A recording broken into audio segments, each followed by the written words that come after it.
Hello everybody, welcome to the channel. I'm Travis and today we're going to be doing voice of Baceprot, not public property. Hopefully I said that word right. You guys haven't corrected me, so I hope I'm saying it right. Now this is the most recommended song that you guys wanted me to react to. I do want to say I appreciate all the people that have subscribed and come out and kind of shown love to the last music video. It's always really interesting and kind of wild when you listen to an artist from a different country you haven't explored yet, and just they have such a fan base that really just kind of shows so much positive love and appreciation for their music. It's just really kind of overwhelming, so I do appreciate all the people that have watched the last music video. I do plan on doing a lyric breakdown of the song, so if you do want to try to see my interpretation of what I think this song is about and kind of what I think the artist is getting at, feel free to stick around for after the song. So hopefully you guys enjoy and let's get into it.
One thing I have kind of started to learn with this song and this song as well, some bands I can kind of tell they kind of stick to a certain idea when it comes to their music. Like when you listen to this artist, you know that generally speaking this artist is going to talk about love or heartbreak. This artist talks about jamming out, raving, whatever it might be. Like certain artists gravitate towards a certain message, and from what I have gathered, like I said, I'm going to be talking from kind of an ignorant standpoint because I don't really know how society is over there.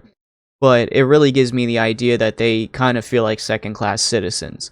You know, they were talking about obeying an unwritten rule. The thing that sucks about unwritten rules is it's kind of like one of those rules that you feel obligated to follow, and because everybody else follows it.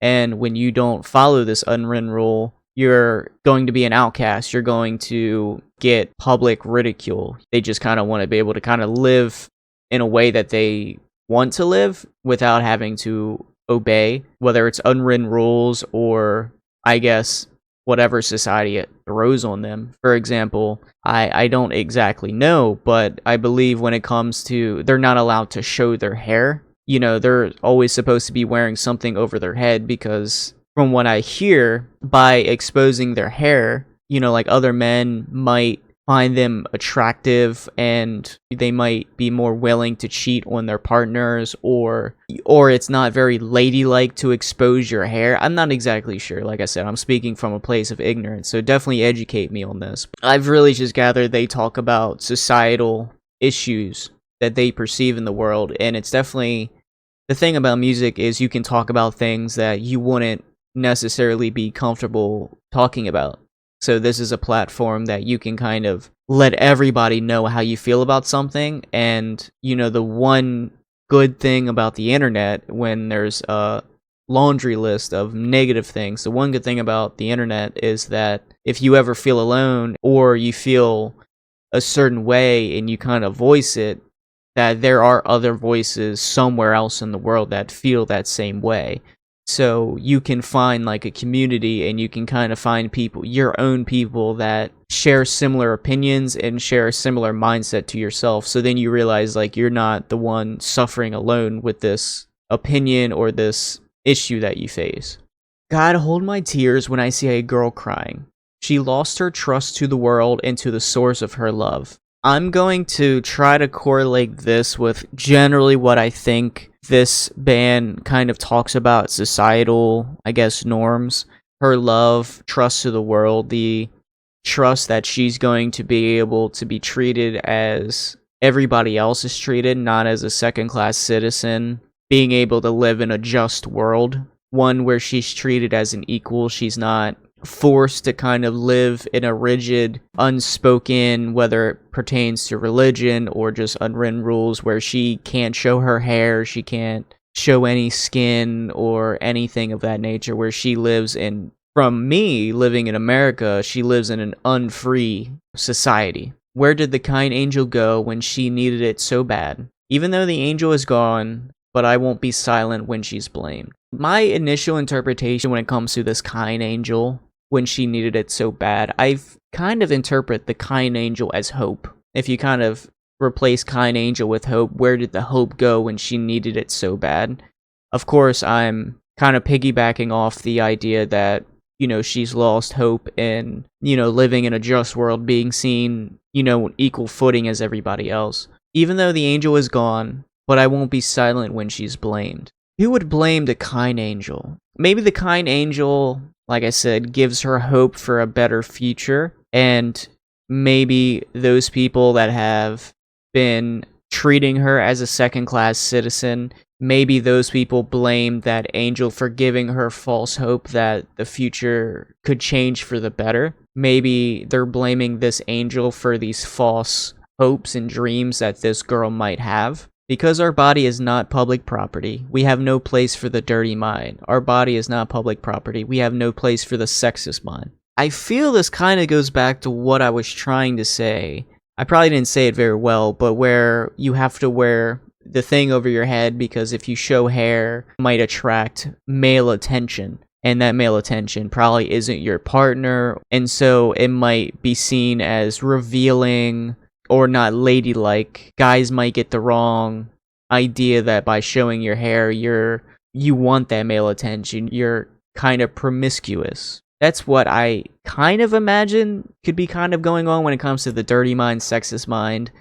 I mean, I feel like any person that treats anybody else as a second-class citizen is a piece of crap. So I really don't have a high value of, you know, the people that allow these women to feel this way. Everyone has the right to live safely, but why do people ignore it? Yeah, everyone should be able to live safely. Unfortunately, I mean, that is kind of an issue almost everywhere in the world. Like America, for example. You know, and here in America, where we're a melting pot, I mean, people come from all over, but there are certain states in America where, I mean, God, you go to the wrong neighborhood and wearing the wrong colors, you might be shot because, you know, they might think you're part of the wrong gang. I mean, this is an issue kind of mostly everywhere in the world. I do feel like that is a human right where you should be able to walk outside and not fear show a little bit of hair and men look at you in a certain way, then you fear for your safety about what that man thinks and what that man's going to do. They are still busy talking about dressing appropriately because we are forced to obey by unwritten fucking rules. And we are tired of things that people said to be good. Of course, where you are, they have different, I guess, dress codes or what they do and don't allow. I feel like, generally speaking, what you wear is so low on that totem pole of what's important in the world. You know, most people are just struggling to live day to day, struggling paycheck to paycheck. I think that's way more important than what you wear. Who cares what you wear? You know, it's really just how you carry yourself and how you act, I feel, is the most important thing. Who cares what you wear? But we are forced to obey unwritten fucking rules. And that kind of goes back to what I was saying, where these unwritten rules, you feel obligated to follow them because everybody else follows them. And if every other person follows this rule and you don't, you feel like, why do you have to be the bad person that doesn't do the same thing everybody else does? You feel obligated to, you feel like a bad person.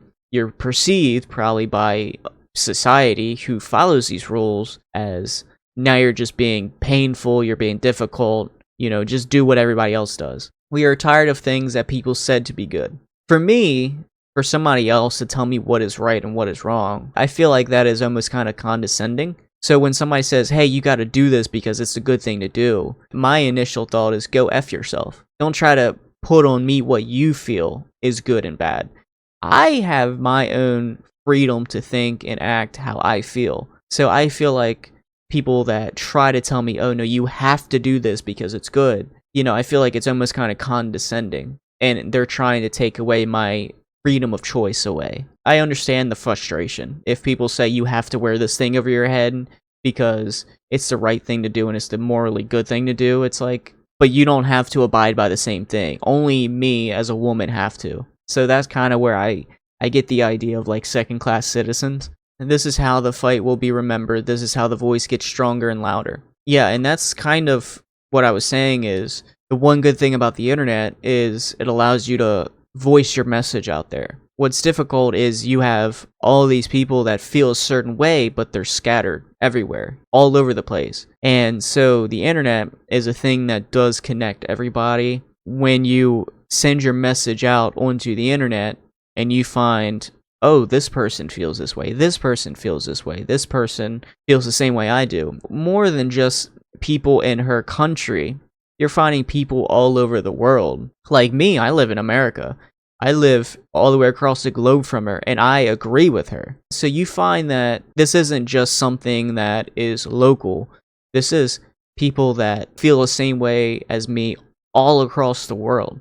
And so that's one of the good redeeming things about the internet. The more you voice your message, the more people that are going to gather to your cause. I mean, that's kind of the starting point, is you gotta have that talking point and you gotta let that message be known, because yeah, there are people that are going to support you in one way or the other across the world. And hopefully, you know, ideally we hope that it does lead to change, and it does lead to, in her instance, that she gets to be seen on equal footing and she gets to kind of live her life the same way most people in other countries get to live. The freedom of choice, the freedom to dress how she wants to dress, the freedom to act how she wants to act, the freedom of choice. But like I said, I'm speaking from generally a place of ignorance. I'm an outsider looking in. The biggest thing is definitely educate me on how society is over there, how you perceive society, how things are changing. I don't know. So definitely the biggest thing is educate me, so I can speak from a place of less ignorance. Hopefully you guys enjoyed, and like I said, definitely recommend more music. I mean, 90% of the people that viewed this song that I did was from Indonesia, so definitely recommend other artists from that location. I would love to know. I would love to explore more music from that country. Hopefully you guys enjoyed. Let me know. And as always, I will see you guys in the next video. Later.